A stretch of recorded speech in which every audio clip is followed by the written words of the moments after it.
Hello, I'm Doua, Moua, an actor recently seen in Disney live action film Mulan, and the author of Today is Different. I am a Hmong American who was born in the refugee camp of Thailand and grew up in the projects of St. Paul, Minnesota.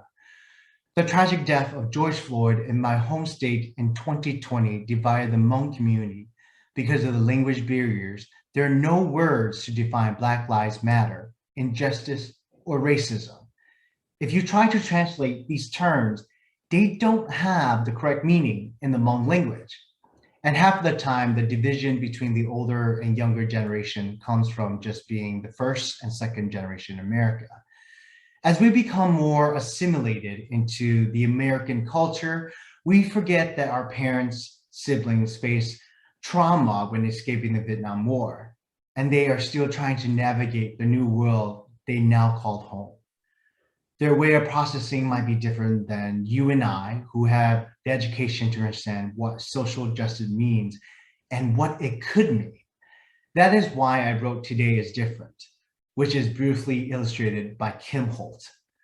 I believe that by using a different form of medium like a kid's picture book, that a child, a parent, a brother, a sister, or grandparents can read it, it might give you them that aha moment. What is the aha moment? The aha moment is where sometimes it'll take a different person saying the same thing at the right moment for me to realize something. It helps me look at a perspective differently, which can lead to the why and the how, so we can start having the difficult but necessary conversation about injustice in our society. I hope Today is Different will ignite an honest, open, and different kind of conversation to help fill in the gap.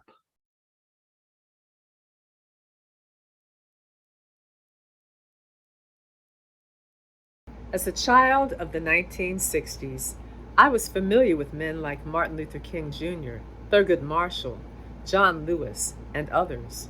But besides Rosa Parks, women of the civil rights movement were largely overlooked, and still are to this day. Yet women contributed both on the front lines and behind the scenes. Women like Coretta Scott King, Dorothy Height, Diane Nash, Ella Baker, Fannie Lou Hamer, and Mary Hamilton. Mary Hamilton took a hiatus from teaching in New York to go south and join the Freedom Rides and lunch counter sit ins. Known for her fiery spirit, Hamilton became the first woman regional director for the Congress of Racial Equality. She did not tolerate second class treatment. In an Alabama courtroom, she refused to answer when the prosecutor addressed her by her first name, insisting on being called Miss Hamilton. She demanded the same respect afforded to whites. Arrested, jailed, and fined, Hamilton stood her ground. With help from the NAACP, she took her lawsuit all the way to the U.S. Supreme Court, and she won. Because of the Miss Mary case, everyone, regardless of skin color, is addressed by an honorific title in court. Call Me Miss Hamilton shows the power of one determined woman to effect change. I am pleased to have collaborated on this title with my son, illustrator Jeffrey Weatherford. We hope that this book will instill in young readers that everyone deserves respect.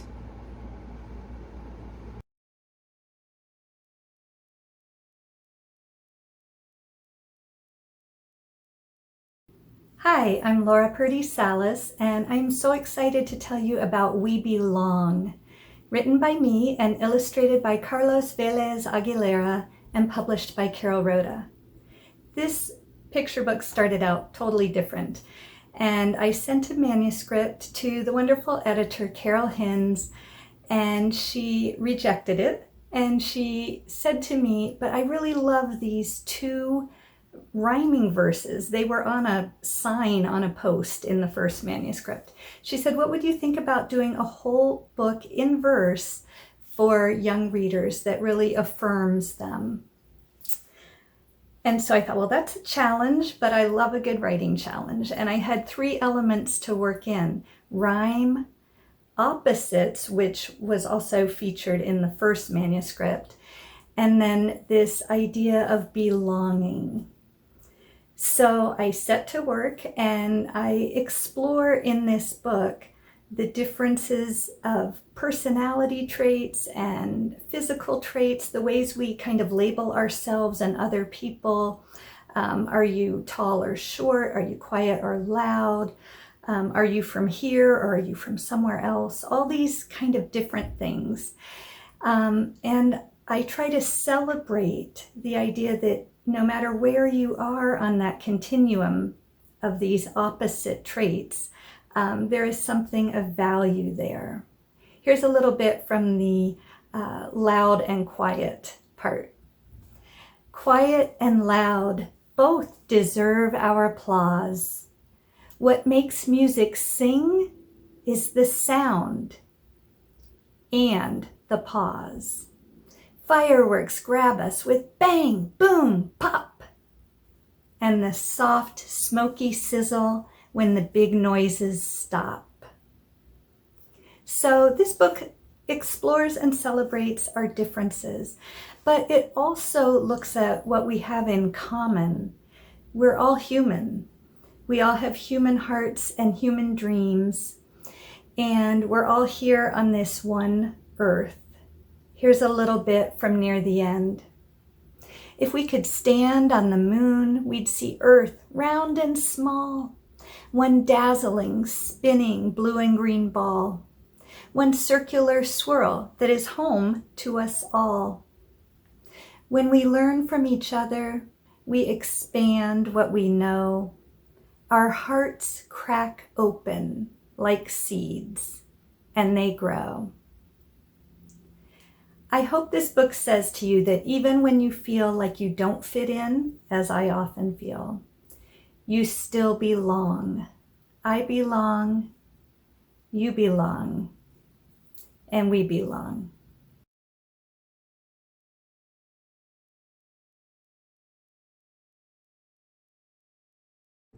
Hi, I'm Meeg Pincus, author of Make Way for Animals, A World of Wildlife Crossings, illustrated by the wonderful Bao Liu. Did you know that there's a pipeline used by tiny penguins in New Zealand to cross under a road so they can make their nests? Did you know that there are 36 bridges and tunnels on Christmas Island in the Indian Ocean that help 40 million crabs safely migrate each year? Did you know that some 7,000 elephants in Kenya were blocked from traveling their natural 30 miles a day until people built an underpass for them? All of these amazing structures are called wildlife crossings, and they're the fascinating topic of this nonfiction picture book. Humans have built wildlife crossings on 6 of the 7 continents for all kinds of animals, from deer to monkeys to salamanders and even fish. They help all of those animals access the resources they need to survive. My passion as an author and humane educator is to teach kids about being solutionaries who help solve problems for people, animals, and the planet. So when I heard about wildlife crossings several years ago, I was bowled over by the creative ways they help solve human-made problems for animals. And I really believed that kids would be too. While I was researching this book, I went into a local elementary school classroom. I read the kids what I had written. I showed them pictures of these wildlife crossings, and then I asked them to design their own wildlife crossing for an animal species in a place that they care about. Well, the kids went wild. They loved this topic, and I knew it had to be my next picture book. In Make Way for Animals, I really try to show cause and effect. What happens to animals without and with wildlife crossings? I also try to show different ways that humans contribute to their creation, from advocating to researching, designing, building, so kids can imagine what they might like to do. All of this in simple language, enhanced by Bao's vibrant illustrations. And we include that design your own wildlife crossing activity in the back matter. I'm so excited about this book, as it incorporates everything I love about nonfiction picture books and about working with kids. Educating, inspiring, and making the kids go, whoa, that really exists, and I want to do that. So I hope you'll share Make Way for Animals, a world of wildlife crossings with the kids in your life. Thanks so much.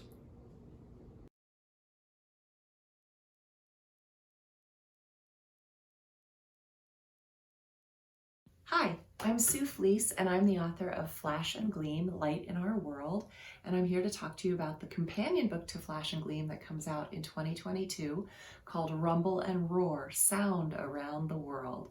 And it is basically an intersection of poetry and nonfiction. It follows the same format where it's a long, spare poem and lets these beautiful illustrations tell the story. And then in the back, there's some great back matter about different sounds that we hear, how we hear sound, sounds that animals make, sounds that people make, and why we make sounds. And it was really fun to do research for that book. The biggest challenge for me was deciding which sounds and which areas to focus on as far as geographically. Of course, there's sound around the world, so it was tough to make those decisions, but of course, with the help of my brilliant editor, we were able to narrow it down. Two of the locations are the Brazilian rainforest and the Swiss Alps, and I have been to the Swiss Alps. I have not been to Brazil. And one of the sounds that we hear in the book is a cow chomping and chewing and mooing. And that takes place in the Swiss Alps, which is near and dear to my heart, one of my favorite vacations. Once we finally figured out which sounds and which regions of the world, then I really did deeper research into those regions and what types of sounds, musical instruments, animals, people, and activities happened in those areas, and also just research on the act of sound traveling through the air, traveling through water. So in the back of the book, there's a lot of interesting facts about sound and how we hear and why we communicate with sound. I wrote this book because after I finished Flash and Gleam and saw how amazingly beautiful it came out with the artwork and how the text was so spare yet felt so full once we put the illustrations with it, that I just knew I wanted to do another book. And so I pitched my editor on the idea of sound. And I think before I even heard back, I had written a draft. Thankfully, they agreed that they wanted to do the book, and that is how we came to have Rumble and Roar. While I don't have finished books to hold and show you yet, I will read a little bit of an excerpt. Wake, stir, whistle, whir, hearts thump, beat and pump, snarl, growl, screech and howl. One of the wonderful things about writing a book and putting it out in the world is the unexpected benefits of the teachers and librarians and educator communities that come back to you and say, this is how we're using your book. And it's always so wonderful and surprising. And with my book, Flash and Gleam, I kept hearing that it was being used for poetry units, but it was also being used for light, units on light. So if you use Rumble and Roar in your classroom or your library, maybe it can be a jumping off point for a poetry unit where you have kids think of their favorite sound, and then they can write a whole poem about that, that person, that object, that animal that makes that sound. Or maybe students can think of a place that they've been and write a descriptive paragraph about all the sounds that they would hear in that place. So I'm sure you guys will come up with many different great ways to use Rumble and Roar, and I hope you have a wonderful year. Thanks.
Hi, I'm Ryan Dalton, author of This Last Adventure, a book that I never thought I would write.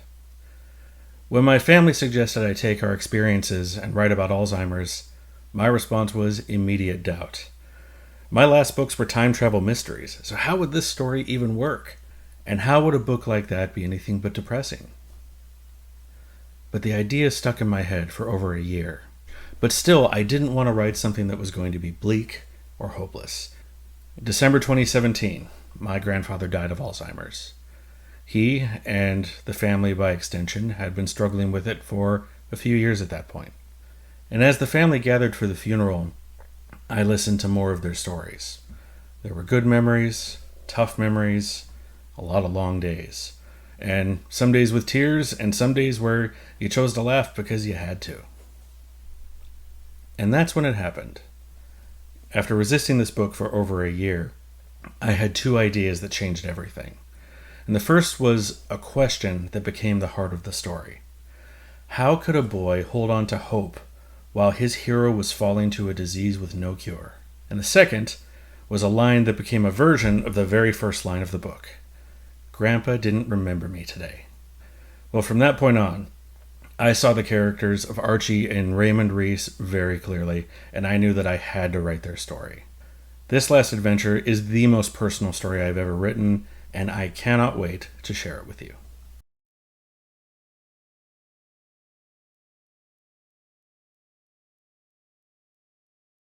Hi, my name is Kelly Carole, and I am the author of Washed Ashore, Making Art from Ocean Plastic.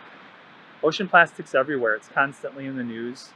As a father and as an educator, I know it's important to introduce kids to the topic of ocean plastic, but if I'm honest, it's uncomfortable, it's discouraging, and it's overwhelming. My challenge as an author is, how do I make a book about a challenging topic like ocean plastic that's fun and creative and engaging? I want to make that book that kids reach for, that they ask for, and that they return to over and over again. And with the help of my team at Millbrook Press, I think we've done it. The idea for Washed Ashore, Making Art from Ocean Plastic came to me while I was visiting the zoo with my family. We came across this enormous sculpture of a parrotfish.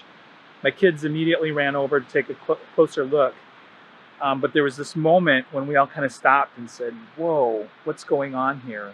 And that's when I realized that this sculpture was actually made entirely out of ocean plastic. My kids started pointing out all of these different plastic items that were in the sculpture that we use in our home. And they asked me, how did this plastic get in the ocean? And is any of this plastic from our home? I had no idea. Really, my kids' curiosity is what convinced me that I needed to make this book. The sculpture of the parrotfish that we saw at the zoo is a part of a community arts project from Bandon, Oregon. And since 2010, more than 14,000 volunteers have processed 39,000 pounds of plastic from the Oregon coastline. And together they've created 80 sculptures of the most iconic marine animals. You know, the animals that kids love, like sharks and whales and polar bears and penguins and octopus, you name it. More than 20 million people have had the opportunity to view the Washed Ashore exhibit at a zoo or an aquarium or a museum in the US or Canada. Each spread in the book features a different marine animal. We've included information about diet and habitat, and of course how that animal is affected by ocean plastic, as well as a simple action that kids can take to prevent plastic from entering the ocean. My favorite part of the book is at the bottom of each page, there's a series of images of ordinary, everyday household objects that kids can search for in the sculptures. And kids will come back and search for those objects over and over again. And I found that it's a really natural way of having a conversation about the plastics that we use in our home and how they affect the environment. By the end of the book, kids will have learned the main vocabulary related to ocean plastic, how plastic gets in the ocean, how marine life is affected by that plastic, and most importantly, what we can do about it.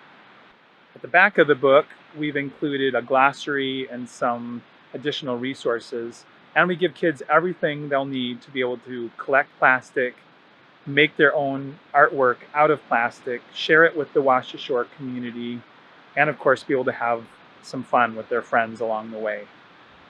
I had so much fun creating this book, and I can't wait to see what kids are going to do with it. Let's make some waves.